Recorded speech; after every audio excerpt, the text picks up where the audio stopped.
홍명보 감독 경찰 수사를 받아야 하는 상황이 됐습니다. 능력도 안 되면서 과도한 연봉을 받아 축구협회에 손해를 끼쳤다며 한 시민단체가 고발했습니다. 정몽규 회장도 추가 고발을 당했는데 특검 수사가 필요하다는 주장까지 나왔습니다. 정서환 기자입니다. 시민단체가 홍명보 전 감독을 고발했습니다. 능력에 비해 과한 연봉을 받아 대한축구협회에 손해를 끼쳤다는 겁니다. 홍 감독의 연봉은 20억 원 선으로 알려져 있습니다. 전혀 능력이 안 되는 사람이 능력이 되는 것처럼 국민을 기만해가지고 그 돈을 받았기 때문에 2년 전 홍 감독 선임 과정 특혜 의혹으로 정몽규 대한축구협회장 등이 고발당한 적이 있지만 홍 감독 본인이 고발당한 건 처음입니다. 시민단체는 정 회장과 이임생 전 축구협회 기술이사도 업무방해 등으로 추가 고발했고 홍 감독이 공범이라고 주장했습니다. 2년 전 고발 사건 결론을 내리지 못한 경찰 수사를 비판하며 특검을 통해 국민적 의문을 해소해야 한다고도 주장했습니다. 경찰이 수사팀을 배당하면 홍 감독도 피고발인 신분으로 조사를 받을 전망입니다. 채널A 뉴스 정서환입니다. 네, 국회 문체위가 대한축구협회에 대한 청문회를 22일에 열기로 확정했습니다. 홍명보 전 감독, 또 정몽규 전 회장 등 13명이 증인으로 채택이 됐는데요. 홍 전 감독은 입장문을 내고 국민에게 사과를 했고 청문회 출석 의지도 밝혔습니다.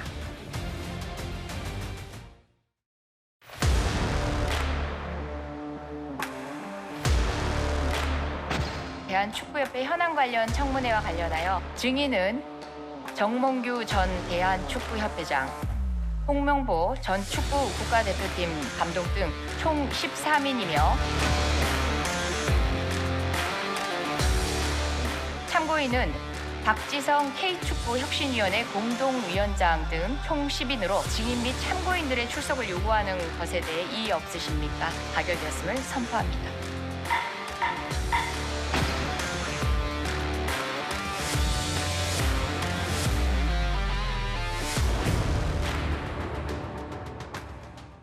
네, 지금 미국에 머물고 있는 홍명보 전 감독이 입장문을 냈습니다. 여러 가지 내용들이 담겨 있는데 일단 사과를 했다는 게 처음으로 공식 사과를 한 것 같다는 느낌이 조금 드는데요. 내용을 조금 저희가 정리를 해봤습니다. 대표팀 불화 의혹에 대해서는 사실과 다른 내용이 많이 퍼져서 침묵만이 옳은 일인지 돌아보게 됐다라고 했고요. 귀국 직후 미국으로 가게 된 이유는 가족을 향한 협박이 이어지면서 신변 안전 우려가 있었기 때문이다. 가장으로서 가족을 지켜야 했다라고 설명을 했습니다. 또 청문회 회피 의혹에 대해서도 이제 채널A 취재 결과 나타나긴 했습니다만 질문을 피하지 않겠다 청문회 출석 의사를 밝혔습니다. 최동호 평론가님, 입장문을 또 이렇게 냈는데 어떻게 보셨어요? 입장문을 내지 않을 수 없는 상황까지 왔다라고 봅니다. 그 이유는 홍명보 감독 입장에서 보고 있는 그 사실과 다른 얘기가 너무 많이 퍼졌기 때문이고 청문회가 열리게 되는 상황이었기 때문에 이제 본인으로서도 입장문을 내고 한국으로 돌아가겠다라고 얘기했고요. 이 입장문을 보면서 저는 직관적으로 딱 두 가지가 느껴졌습니다. 첫 번째는 역시 그 홍명보스럽다 이고요. 두 번째는 그동안에 홍명보 감독도 심적으로 고통이 심했고 마음고생이 심했다는 게 느껴졌는데 홍명보스럽다라는 얘기는 사과한다. 그리고 청문회에 출석해서 다 얘기하겠다라는 것까지는 좋은데 이 사과라는 의미가 감독으로서 어떤 책임을 지는 어떤 보스로서 내가 마지막을 멋있게 장식하고 떠난다는 이런 의미의 사과인 것 같은 느낌입니다. 네. 홍명보스럽게. 그러나 이게 제가 능력이 부족했다, 제가 부족했다 이 얘기를 붙여서 국민이 분노하는 지점을 진심을 담아서 부족했다는 이런 얘기인지 끝까지 안 나는 걸로 봐서 아마도 내가 속마음속에 여전히 내가 감독으로서 최선을 다했고 결과가 실패로 끝날 뿐이다라는 생각이 있지 않나. 아직까지도 여운이 좀 가시지 않네요. 네. 네, 입장문에서도 선수 기용 문제라던가 성적 부진에 대한 구체적인 얘기는 없었는데요. 최진봉 교수님, 청문회 참석을 한다고 하니까 뭐 거기서 다 밝히겠다 뭐 이런 생각일까요? 아마 그렇게 얘기를 하는 것 같은데 본인이 책임이라고 말은 하지만 지금까지 보여준 태도를 보면 조금 실망스러운 부분이 분명히 있어요. 지금까지 그러면 말할 수 있는 기회가 없었나요? 인터뷰도 뭐 물론 공식적으로 한 건 아니지만 공항에서 기자들이 좀 찾아갔었고. 그랬었잖아요. 그때도 제대로 얘기를 잘 안 했어요. 그리고 뭐 선수들 관련된 얘기는 다 이제 얘기할 거다 본인들이 그렇게 얘기하고 있고, 근데 이제 와서는 본인이 책임이 다 있다라고 얘기하고, 그리고 물론 뭐 본인이 지금 얘기한 걸 들어보니까 가족들이 협박을 받고 있고 신변 안전 우려 때문에 미국으로 갔다고 하지만 예. 이렇게 민감한 시기에 들어오자마자 바로 또 미국으로 떠나는 것도 국민들에게는 상당히 안 좋게 보일 필요가 가능성이 있어요. 근데 이런 부분들이 결국 사과나 마찬가지입니다. 초창기에 패배하고 나서 현장에서도 인터뷰를 했잖아요. 그때도 사과 제대로 안 했습니다. 뭐 이제 뭐 잘 모르겠다는 식으로 얘기를 했고, 왜 이런 일이 벌어지는지 본인 잘 분석이 안 된다고 얘기를 했어요. 그게 과연 국민들이 볼 때 어떤 생각이 들겠습니까? 감독이 축구를 운영하고 경기를 운영하는 과정에 있어서 왜 졌는지를 모르겠다고 얘기해버리면, 그럼 대체 어떤 전략과 어떤 생각으로 그날 축구 경기를 감독을 했는지 이건 의문이 생기지 않아요? 예. 그러면 그리고 그날 국민들에게 준 실망을 생각하고 본인이 생각해도 우리 축구팀이 갖고 있는 능력에 비해서 경기 실력은, 경기의 결과나 아니면 내용은 상당히 부실했잖아요. 그럼 사과부터 했었어야죠. 그런 부분들이 빠진 상태 이제 와서 3번의 사과를 하는 입장문을 내는 것이 국민들에게는 그렇게 진심으로 보이지 않는 부분이 있는 거죠. 네. 지금 최진봉 교수가 말씀하신 대로 오늘 입장문에 여러 차례 사과가 등장을 했습니다. 밤새 고민해서 썼다는 현지에서의 사퇴문보다도 사과가 많이 등장했는데요. 현지 사퇴 기자회견부터 보고 오시죠. 안녕하세요. 먼저 대한민국 축구를 사랑해 주시고 언제나 대표팀을 응원해 주신 국민 여러분께 진심으로 죄송하다는 말씀 드립니다. 저는 설명보다 책임을 말씀드리기 위해 이 자리에 섰습니다. 저는 오늘 대표팀 감독이라는 자리를 내려놓습니다. 하지만 대한민국 축구를 향한 마음까지 내려놓은 것은 아닙니다. 우리 대표팀이 다시 국민의 여러분의 신뢰와 사랑을 받을 수 있는 팀으로 성장해 나아가기를 진심으로 응원하겠습니다. 감사합니다. 고맙습니다.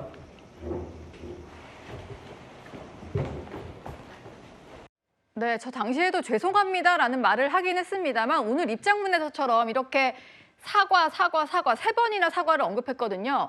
저 때 이런 말을 했으면 어땠을까라는 생각이 좀 드네요. 송영훈 대변인님, 뒤늦게 그래도 사과를 많이 언급한 입장문을 낸 거는 그만큼 사태가 심각하다는 거를 인지했기 때문일까요? 그렇죠. 지금 국내 여론이 최악으로 치닫고 있고, 그러니까 지금 홍명보 감독, 정몽규 전 축구협회장 등등을 불러서 국회가 청문회까지 하겠다고 하고 있지 않습니까? 예. 그런 상황을 고려해서 사과라고 하는 단어를 3번이나 쓴 것 같은데, 문제는 너무 때가 늦었습니다. 저 109초 사과문이라고 불리는 사퇴문에서 훨씬 더 진정성 있게 국민들을 향한 사과를 했었어야죠. 우리가 남아공전에서 패배하고 나서 국민들께서 한 3, 4일 동안 남해조 경기를 8경기, 9경기 보면서 경우의 수에 가슴을 졸이고 예. 그러다가 굉장히 비참하게 탈락했어요. 그것 때문에 정말로 그 축구 팬들의 마음에 큰 상처를 입혔고, 그것에 홍명보 전 감독의 책임이 가장 큽니다. 그런데 그동안에는 제대로 된 사과가 없었기 때문에 결국 무책임하다는 비난에 직면했던 것이고, 이제라도 사과를 했습니다마는 홍명보 전 감독이 청문회에 출석하겠다고 한 이상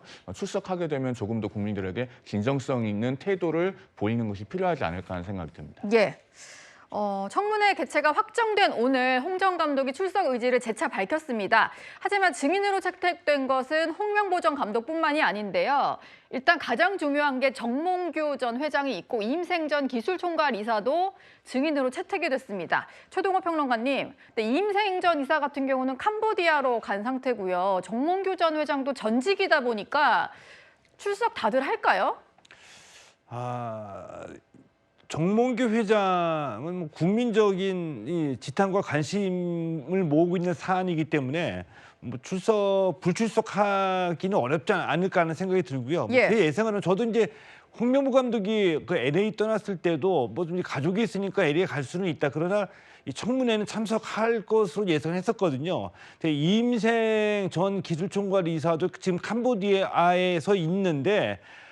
캄보디아라는 것이 뭐 굳이 이제 그 축구 감독 출신이기도 하니까 아프리카 오지라도 자신을 필요한 데 있으면 가서 감독이나 지도자를 할 수는 있겠지만 예. 구태여 캄보디아까지 가서 캄보디아 프로팀의 기술 총괄 이사를 맡고 있거든요. 이런 선택을 한 것을 보면은 국내에서 거주하는 것이 좀 불편하다. 잠시 해외에 나가 있겠다라고 판단한 것이 분명해 보이는데 해외에서 거주하겠다는 것과 이 청문회 출석은 좀 별개의 문제라고 보고요.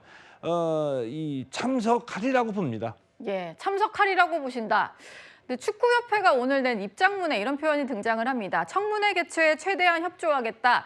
그러면서 증인에 포함된 현직 인사 4명은 출석 예정이다라고 밝혔는데요.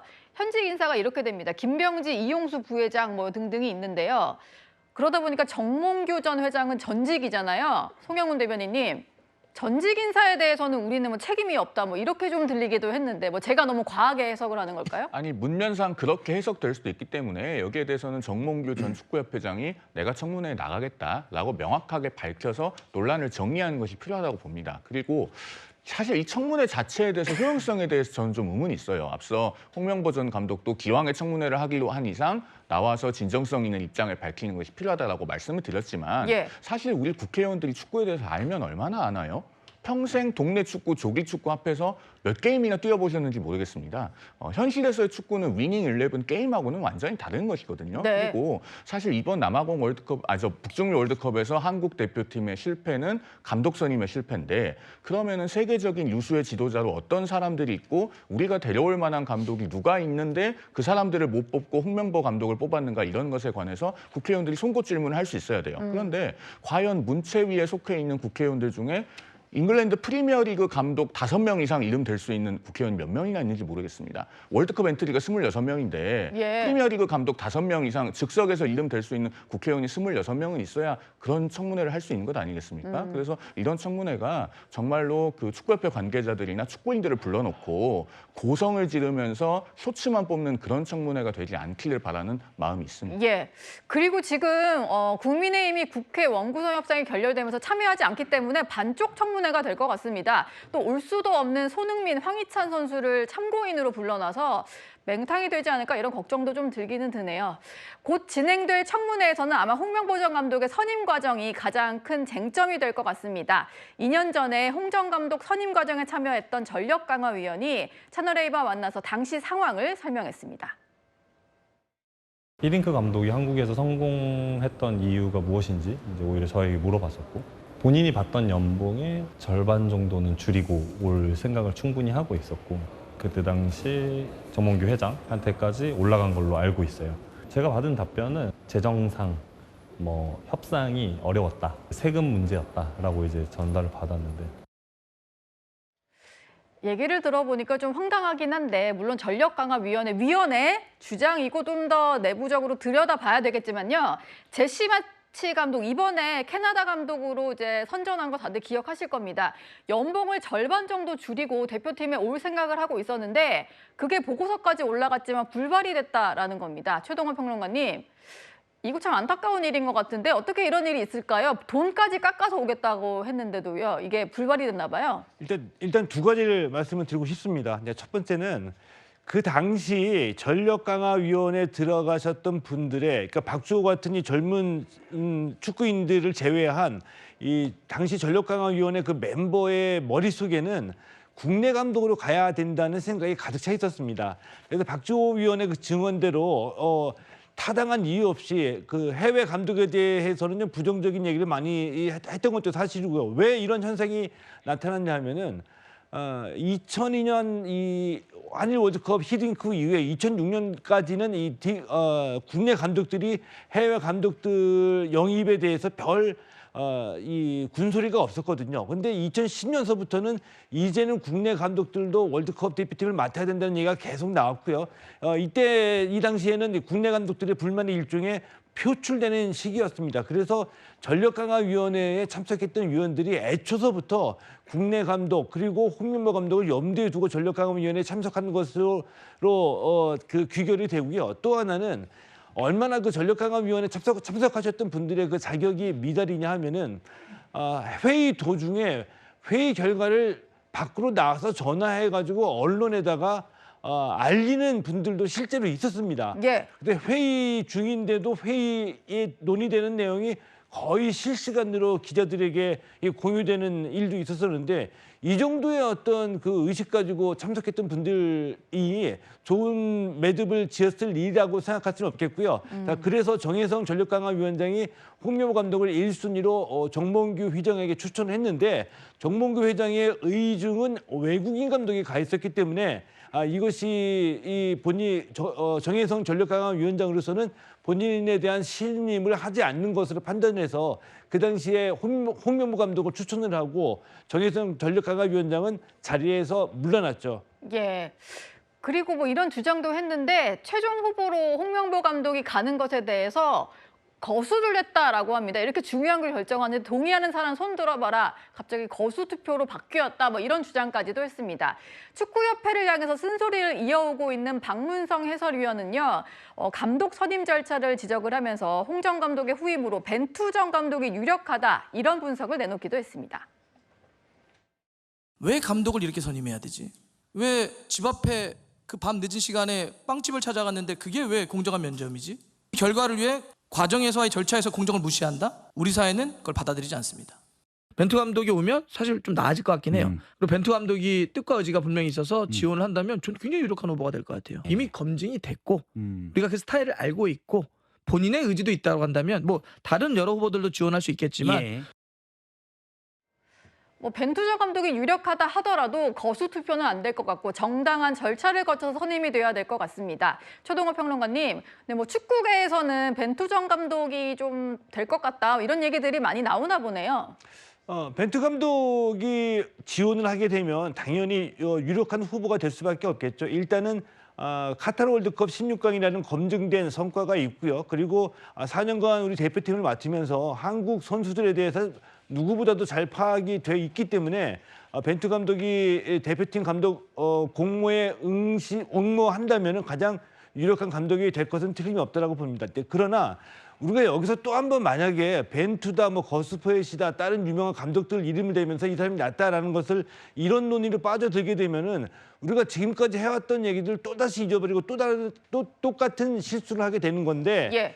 일본과 비교해서 일본은 뭐 100년지대기다. 그래서 만약에 일본이 만약 실패했다라고 한다면 일본은 100년 후를 내다보면서 우리가 가야 할 방향을 정해놓고 그 과정으로서 다음 월드컵을 어떻게 준비해야 될까를 연구하고 자리를 만드는데 우리는 지금 당장 다음 월드컵에 다 매몰돼 있거든요. 그러니까 이 벤투 감독이다, 거스포잇이다를 따지기 전에 한국 축구가 가야 할 방향, 한국 축구 대표팀의 정체성은 어떤 것, 우리가 지향하는 축구는 어떤 것에 대한 컨셉을 정해놓고 그 컨셉을 가장 잘, 한국 축구의 정체성을 가장 잘 그라운드에서 구현할 감독이 누구냐를 가려내는 게 이게 네. 일종의 이제 과정이 될 수가 있거든요. 예. 그리고 지금까지 이런 논의를 많이 해왔는데 또 갑자기 벤투가 등장하게 되니까 벤투이다 아니다 이렇게 매몰되는 것 같아서 좀 안타까운 심정이 듭니다. 네. 일단 큰 그림을 그려놓고 거기에 맞는 사람을 골라야 된다 이런 말씀이셨습니다.